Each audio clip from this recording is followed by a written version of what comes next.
He adopted 3 abandoned black girls, and what they did 20 years later to thank him is incredible. Thomas, a dedicated police officer and recent widower, led a quiet life. On his way home from work one day, Thomas made a decision that would change his life forever. He came across 3 little girls, sisters of African descent, abandoned and terrified, wandering near a local park. Without hesitation, Thomas decided to take them into his home, thus beginning a new chapter in his life. It was a difficult adjustment, but Thomas, with patience and dedication, taught them not only to read and write, but also to laugh and love again. As the years passed, the bond between Thomas and the girls, whom he had named Maya, Lila, and Zoe, grew stronger with unconditional love.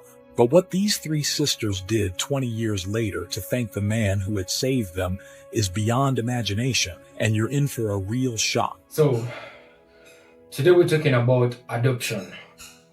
And in particular, we're talking about why white people adopt black children.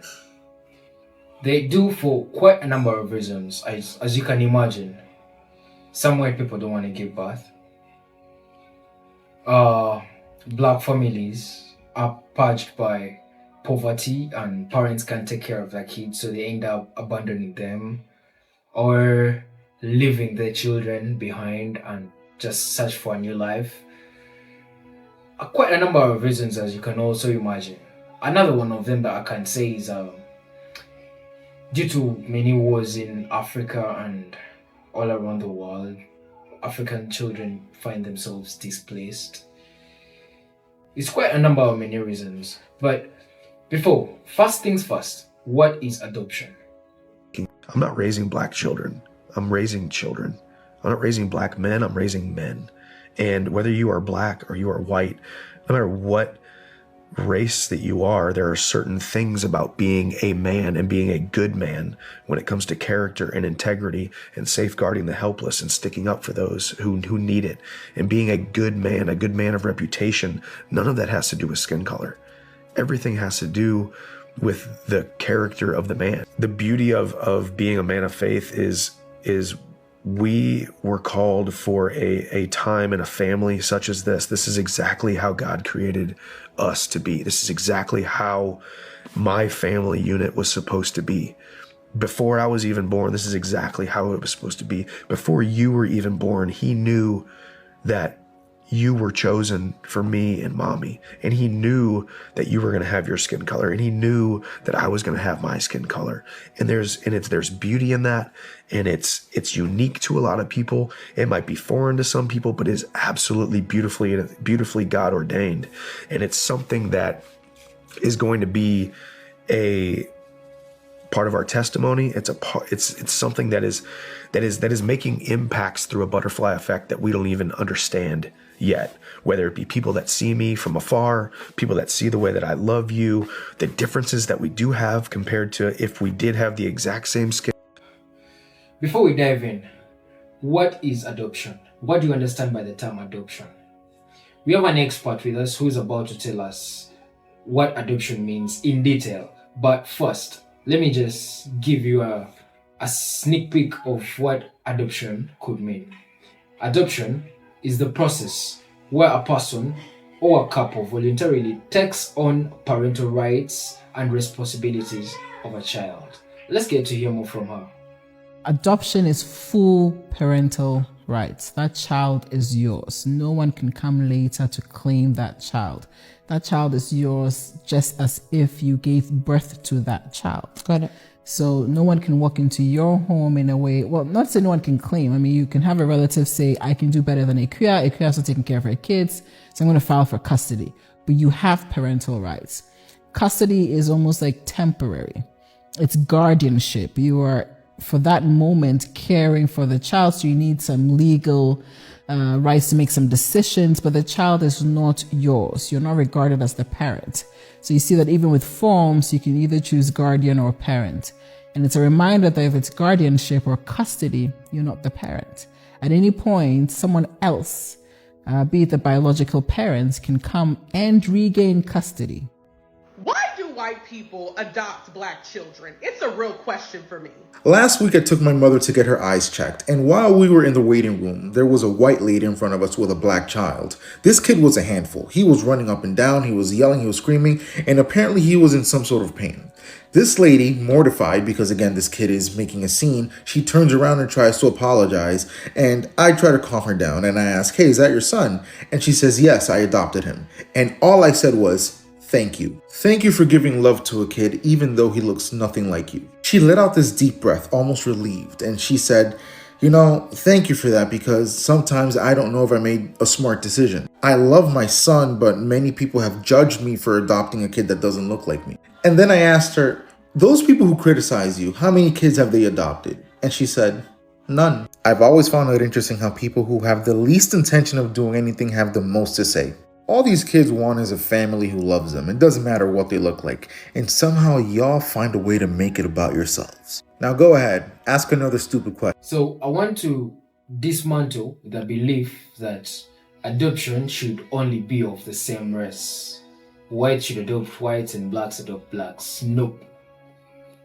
And people might come up with arguments like a black child cannot feel happy, cannot feel self-worthy when adopted by a white family. But here is an example of an Ethiopian girl who was adopted and her sister by a white family, and she says she has never been so happy in her entire life like she is. They've taken good care of her. She was adopted from an orphanage in Ethiopia. And right now, she's pursuing her life dreams with a white family, a white parents. I mean, she's literally not been to Ethiopia ever since she left, and she's pursuing her life goals. So lovely. Let's get to hear from her. My 13 years in America, aka Gotcha Day. So let me take you through my adoption story and how I was able to find self-love in an interracial family. I was adopted by 2 white people and I have never felt so much love in my life. I was adopted in 2009 from Ethiopia, specifically Addis Ababa, Ethiopia. That's where my orphanage was. I was adopted with my little sister. She is 2 years younger than me. If you don't know where Ethiopia is, it's on the east side of Africa, right by Somalia and Sudan. The reason why I was adopted was because both of my parents passed away due to different illnesses, and I lived with my aunt and she was much too young to take care of me and couldn't afford my little sister and I anymore. But then we moved to an orphanage and we stayed there for, I believe, 1.5 years or 2 years. I think there's a lot of misconception that if you get adopted by white people, you are not going to be able to love yourself fully as a minority, but I want to beg a differ. My parents worked really, really hard to make sure that we knew how beautiful we were and to never feel insecure about our differences, even though we lived in a very white area, like super, super white, guys. There was no other black people, especially adopted black kids. There was none at all. But my parents made sure to remind us of our roots and to make sure that we never, ever thought less of ourselves. My mom really worked hard to learn how to do our hair. She did struggle a lot. She isn't a big hair person, but she went out of her way to read books, watch YouTube videos. She would go up to people in public, like libraries, anywhere we went, and ask them excuse me, how did you do your daughter's hair? What products do you use for her hair?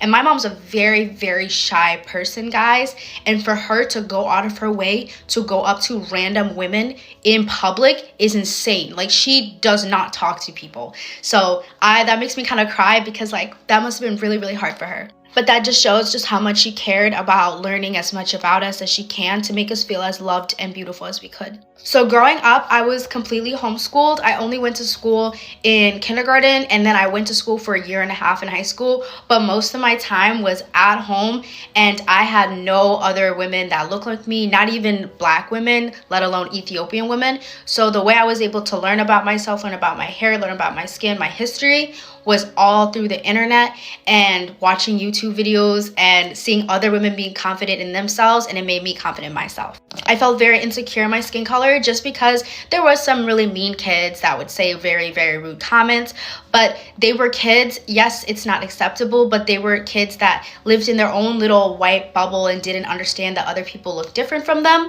But I feel like that was almost like character building for me because it showed me that there's no one else that's gonna show you that love except yourself. So I had to learn how to love myself by myself, and I guess through the online world. I couldn't rely on somebody else to be confident in themselves for me to be confident. I didn't start meeting other Ethiopians until freshman year of college, and before that it was mostly through the internet. Like I would follow like an Ethiopian girl model or whatever. Like literally the only Ethiopian representation I had were models. So I was like, damn, like I gotta get myself right because this is what Ethiopian women look like. But I love all my Ethiopian friends. I love how much they've taught me about my culture and about everything about myself that I wouldn't have known before besides Googling it. I have had people say very rude comments to me about being adopted, but those are usually loser ass people that have like some weird mentality towards adoption, and I just like laugh at them because I'm like, my parents are like the coolest people ever, and they worked hard for me to be here, and they're the most kind, caring people that I know on planet Earth, and I don't know if you could say the same about your parents. I want to say that there's not a lot of representation of adopted kids, especially kids that are adopted with families that don't look like them. So I'm really happy to have this opportunity to show you guys like what that's like. And maybe there's another person out there that's like me and struggled a lot with identity issues and self-love. And hopefully like I can help you, because I know like all those YouTubers like Jackie, I know all of them, they helped me so much.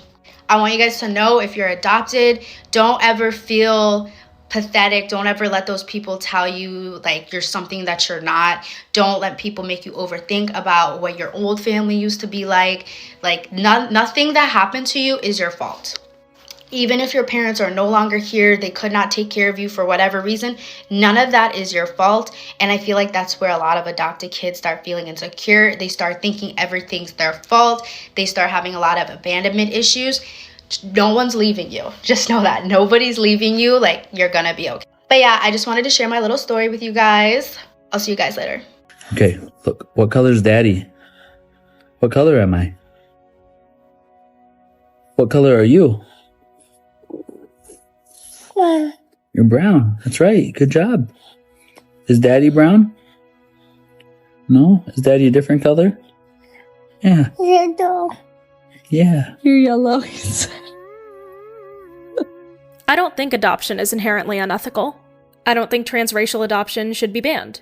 And I don't regret being adopted, but I think it's important to critically analyze the adoption system, especially if you're a white parent adopting a non-white child.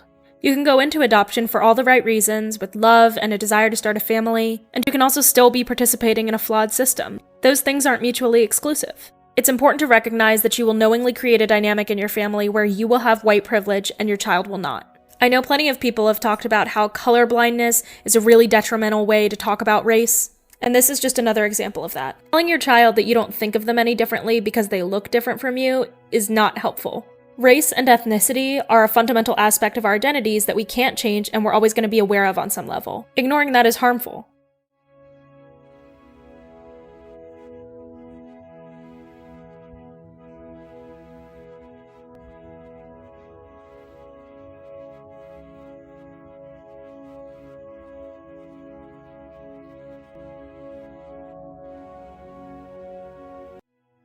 Thank you for watching Great Minds Blocks. Leave a comment and let's know what you think about this video. Don't forget to like, and if you're new here, please subscribe. See you in our next video. Bye.